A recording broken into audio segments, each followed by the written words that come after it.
मध्य प्रदेश की तरफ, जिसे टाइगर स्टेट भी कहा जाता है। यहाँ इनकी संख्या काफी अच्छी है, लेकिन राज्य में पिछले कुछ सालों में कई बाघों की मौत भी हुई है। इनमें से कई हत्या के भी मामले हैं। एनडीटीवी के हाथ मध्य प्रदेश के वन विभाग की एक खास रिपोर्ट लगी है। इस रिपोर्ट के मुताबिक राज्य में बाघों की मौत में बढ़ोतरी हुई है। वन विभाग की इस रिपोर्ट में गंभीर लापरवाही और दूसरी कमियों का भी खुलासा हुआ है। हमारी ये एक्सक्लूसिव रिपोर्ट।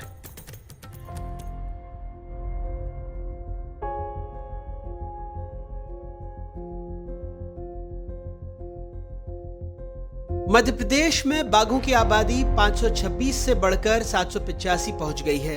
यहां 7 टाइगर रिजर्व है और साल भर में 25 लाख से अधिक पर्यटक यहां बाघों का दीदार करने आते हैं। मध्य प्रदेश में मौजूद सबसे प्रसिद्ध टाइगर रिजर्व में से एक बांधवगढ़ टाइगर रिजर्व 1536.93 वर्ग किलोमीटर में फैला है। यहाँ बाघों के अलावा चीतल, सांभर और तेंदुए भी मौजूद हैं। यहाँ एक फील्ड डायरेक्टर, एक डिप्टी डायरेक्टर भी नियुक्त हैं, 3 सहायक निदेशक, 1 चिकित्सा अधिकारी, 13 सहायक वन रेंज अधिकारी, 28 वन रक्षक, 130 फॉरेस्टर्स, 1 ड्रोन ऑपरेटर, 128 स्थायी कर्मचारी और 605 अस्थायी रेंजर यहाँ काम करते हैं। लेकिन इसी टाइगर रिजर्व में पिछले 3 सालों में 34 बाघों की मौत हो गई है। इन बाघों की मौत की जांच के लिए वन विभाग ने 3 सदस्यों की एक कमेटी बनाई। इस कमेटी ने घटनास्थल पर जाकर हर पहलू से जांच की, जिसमें अवैध शिकार, बाघों के बीच आपसी झगड़ा और दूसरे कारण शामिल थे। इस जांच कमेटी की एक्सक्लूसिव रिपोर्ट एनडीटीवी के पास है, जिसमें कई चौंकाने वाले तथ्य भी मौजूद हैं। रिपोर्ट के मुताबिक 2021 में 12, 2022 में 9, 2023 में 13 बाघों की मौत हुई। सबसे अधिक मौतें मानपुर बफर जोन में हुई।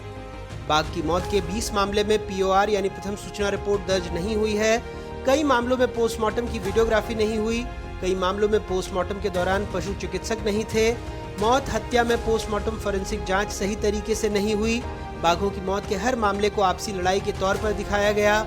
अवैध शिकार के मामलों में सही जांच के प्रयास भी नहीं हुए। अवैध शिकार वाले इलाकों में कॉर्नर ऑफ के प्रयास नहीं हुए।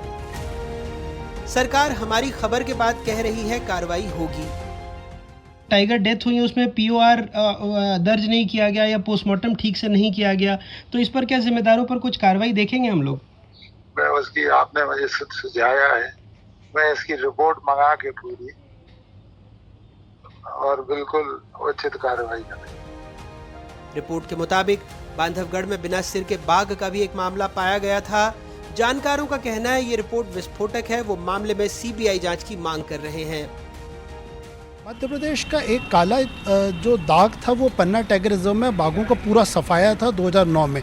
उस वक्त वहाँ पे जांच रिपोर्ट जो हमने देखी थी उसमें तत्कालीन एडिशनल चीफ सेक्रेटरी मल्लाराव फॉरेस्ट, उन्होंने ये लिखा था कि इंटरनेशनल स्मगलर्स एमपी में एक्टिव हैं। उसके अलावा फील्ड डायरेक्टर श्रीनिवास मूर्ति, उन्होंने भी यही लिखा था कि फॉरेस्ट ऑफिसर्स भी शिकार में जो बाघों का सफाया उसमें शामिल है। कहीं ना कहीं मध्य प्रदेश में जो बांधवगढ़ शेड्यूल में आज हो रहा है, इसके पहले भी पन्ना में हुआ है और इसी तरह की विस्फोटक स्थिति थी। और हम ये मानते हैं कि सीबीआई, जिसको कि टाइगर्स की पोचिंग और वाइल्ड लाइफ के बारे में एक्सपर्टाइज है, उसको ये जांच देनी चाहिए कि जब फॉरेस्ट ऑफिसर्स इन्वॉल्व होते हैं तो निश्चित तौर पर फेयर इन्वेस्टिगेशन की उम्मीद नहीं कर सकते। रिपोर्ट में यह भी बताया गया है कि घटनास्थलों की सुरक्षा के प्रयास अपर्याप्त थे और डॉग स्क्वाड या मेटल डिटेक्टर तक का उपयोग नहीं किया गया। इसके अलावा सैंपल खराब तरीके से संभाले गए, जिससे कोर्ट केस के दौरान सबूत प्रभावित हुए। कई मामलों में केस डायरी या दस्तावेज तैयार नहीं किए गए। बांधवगढ़ टाइगर रिजर्व में कई मामलों में बाघों की मौत में अधिकारियों ने एनटीसीए को आखिरी रिपोर्ट तक नहीं सौंपी। बांधवगढ़ टाइगर रिजर्व में बाघों की संख्या 63 से बढ़कर 165 पहुंच गई, लेकिन इसी बीच उनकी मौत के मामलों में भी चिंताजनक बढ़ोतरी हुई है। बांधवगढ़ टाइगर रिजर्व के आसपास सड़क, भवन और रिजॉर्ट्स के निर्माण से जहां उनके बीच आपसी संघर्ष बढ़ा है, वहीं उनके शिकार में भी चिंताजनक बढ़ोतरी हुई है। भोपाल में अपने कैमरा सहयोगी रिजवान खान के साथ अनुराग द्वारी, एनडीटीवी।